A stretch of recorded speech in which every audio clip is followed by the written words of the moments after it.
Today we're going to do a GoTenna mesh video. So I have one node here, we have another node that's at the car, and then Nikki has another node and she's going to be walking. What we're going to do is I'm going to go over what mesh the mesh node is and how that works.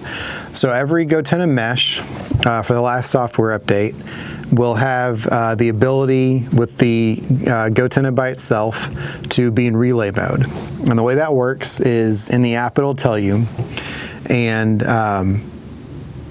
you click this power button 3 times, this light will go solid, and then you'll click it again 3 times, and then it'll blink telling you that it's in relay mode. And all you have to do is just let that sit. And what it'll do is it doesn't have to be paired to a phone or anything, and you can put it in a box like I showed in a previous video. You can hang it, and then you can hang it up or do whatever, or do what we're doing. And since we're at Cedar Hill State Park, we're kind of in that scenario where we're going to be spread out a little bit. So Nikki is going to, we're going to put one in the car, and that'll kind of be the high point from where I am at the lake. And then she's going to go by the mountain biking trails, and then the car should be a pretty good in-between point. So what I'm going to do now is I'm going to text Nikki and ask her to start walking away from the car.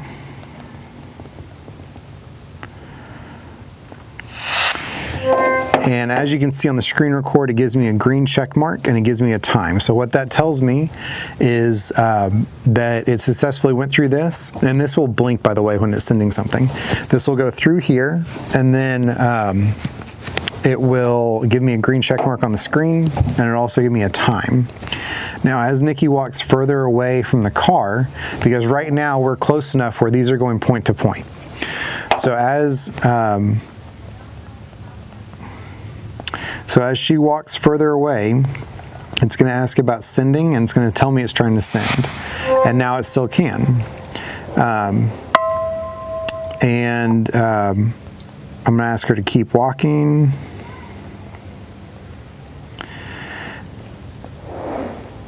And now, as you can see on the screen right here, it says deliver via one mesh node.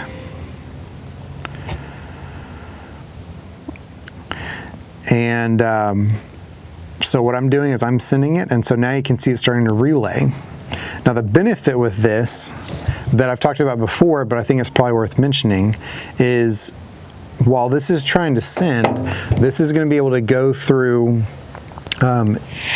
any other nodes. So when this is set up, it's going to go from here, and then it can go to someone else that we don't even know, and they can be set up, and they can have their in just regular mode, and they'll relay through each other. Not in relay mode, but just in regular use mode. So now I'm going to try it again.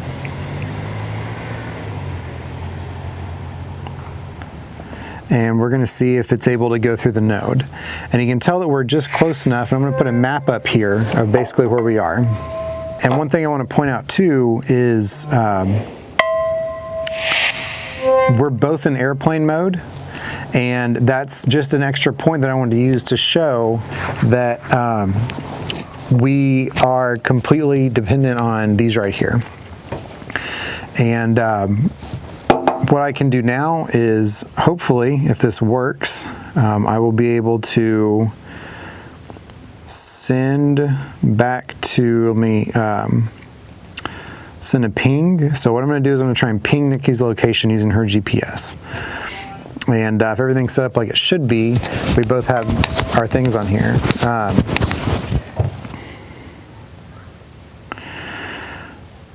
And so as it's trying to ping her, and you can see here again, it's gone through another node. And so this can be set up, from my understanding, I think you can use up to 3 of these. So if you were spread out enough and you were in a situation just like this, you had a large group, or you know, scout camping or something where you have a lot of people, but you're spread out pretty far, everyone could have one of these and can relay back and forth. And from where we are, We're obviously not in a big mountainous area, but this would be a really good circumstance to use that, where we're using the car as a high point for where we are.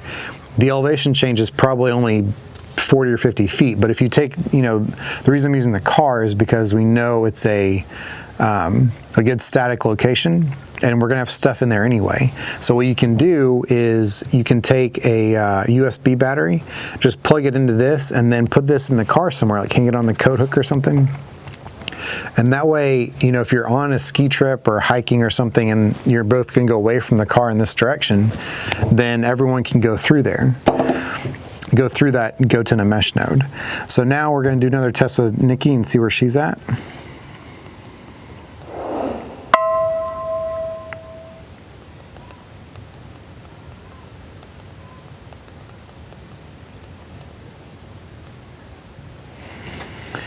All right, so now I just sent her a message asking her about how far from the car she was. One thing to keep in mind too, as awesome as this is and as great as these are, it's always good to have a verbal way to communicate. And if you're going to be in this situation where you're going to be out where cell phone service isn't that great, it's always good to have a pair of radios. These Motorola's are okay. I'm a huge fan of the Midlands. Obviously, I've done a lot of videos on those. But if you're going to be in the situation, this is great. This is super convenient. It's on your phone. You can text. When you go through, it'll also show up on your watch, and it'll show up as a regular message.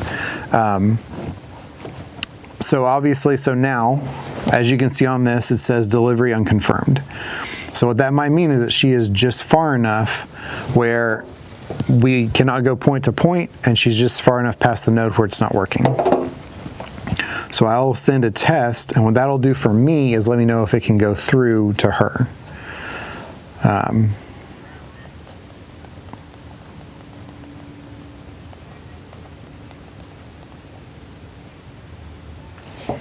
And now I'm seeing another message saying it says delivery unconfirmed. So mine is doing now is it is going to send. Now one thing to remember is, and there you go. See, so that test went through. We'll see if this one went through. One thing to remember is the way these are set up from when I talked to GoTenna is this antenna is very sensitive to obstructions. So this is really designed for hanging on your backpack, hanging on your clothes, something like that. And even if you put your hand around it, it could hinder the signal going out. And that's something to remember when you're using this. So now I'm going to talk back to Nikki.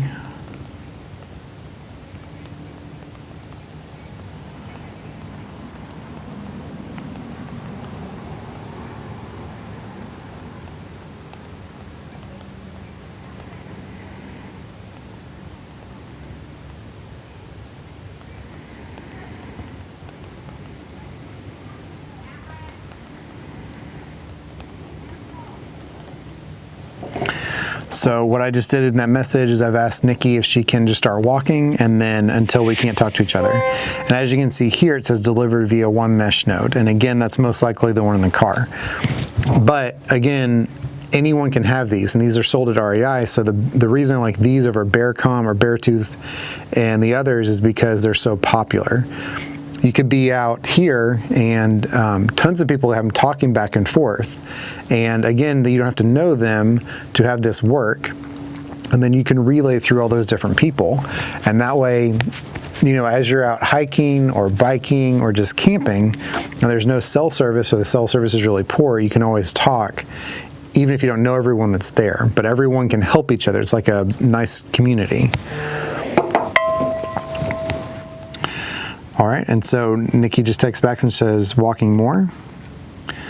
And we're going to keep going, and because one of the requests, one of the comments previously on a different video was there's been no real world testing. So what we're going to do is we're here, we're in a state park on a nice day, and I'm going to pretend I'm at camp. So we're here, and Nikki can be out walking, and we're going to see how far she can go. Again, this was the GoTenna mesh, and I hope this was a helpful video for anyone else interested in this. I think these are wonderful tools for everything, for emergencies, for camping, they're really great to have. You never know when cell phone service is going to go down, or if you're going to be in a say political environment like in India, where the cell phone network and internet were intentionally turned off, then this gives you a way to be able to text back and forth and still communicate with people in a common way. You know, using your cell phone and just hanging this on your bag is very